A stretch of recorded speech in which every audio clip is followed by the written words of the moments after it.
Essas movimentações de Federal Reserve, você falou da política monetária, de como que está a expectativa, né?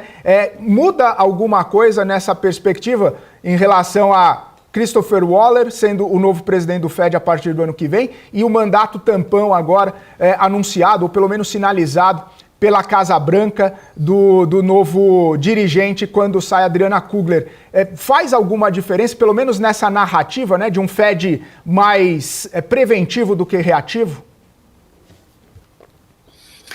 Olha, vai dar margem para muita especulação, né? Nesse primeiro momento, que eu diria que assim, o Waller ele é um nome bem respeitado, ele é um nome bem recebido aqui no mercado americano, porque ele é um cara que já fazia parte do governo, já fazia parte como dirigente do Fed, né, do Banco Central americano.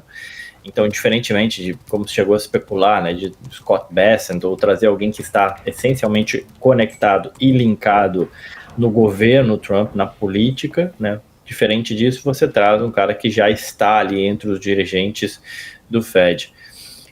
Calhou, obviamente, de ele ter uma posição muito mais dovish atualmente, ou seja, de defender, ele é um dos dois que defende já cortes de juros, tá?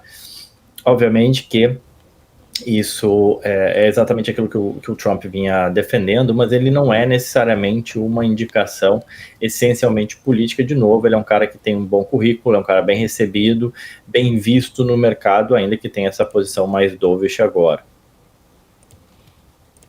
Marcos Saravalli, prazer estar aqui contigo. Gostaria de ouvir sua opinião também.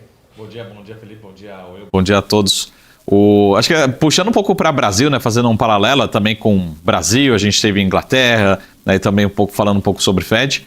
E já defendendo aqui, eu sou um grande defensor do Banco Central independente. Né? Aqui no Brasil a gente começa a ter tudo é questão política, né? Talvez os Estados Unidos também, perguntar para o Will, mas aqui no Brasil é tudo questão política, tudo leva para a política. Mas é muito importante, os grandes benefícios que a gente teve, o mérito, né? E realmente é uma vantagem a gente ter um Banco Central independente. Né? Então a gente sempre acaba colocando, 15% é a culpa desse Banco Central, do Banco Central anterior. Não, a gente precisa entender que a política monetária aqui no Brasil é com o objetivo de controlar a inflação. Então, por mais que a gente tenha, de novo, todos esses potenciais ruídos no Fed, Banco Central americano, mas eu vou dar um exemplo aqui, o que aconteceu na Inglaterra. A Inglaterra tomou uma decisão ali muito dividida e agora cada vez mais preocupada com o cenário de estagflação e um cenário de uma atividade econômica mais fraca, mesmo com a inflação ainda em patamares relativamente altos. Então é muito importante ter Banco Central americano, inglês, europeu, brasileiro, independente e muito técnico. Né? Cada vez mais a gente precisa isolar o peso político e isso que, pelo menos no curto prazo, a gente tem visto aqui no Brasil, nos Estados Unidos, priorizar a questão técnica.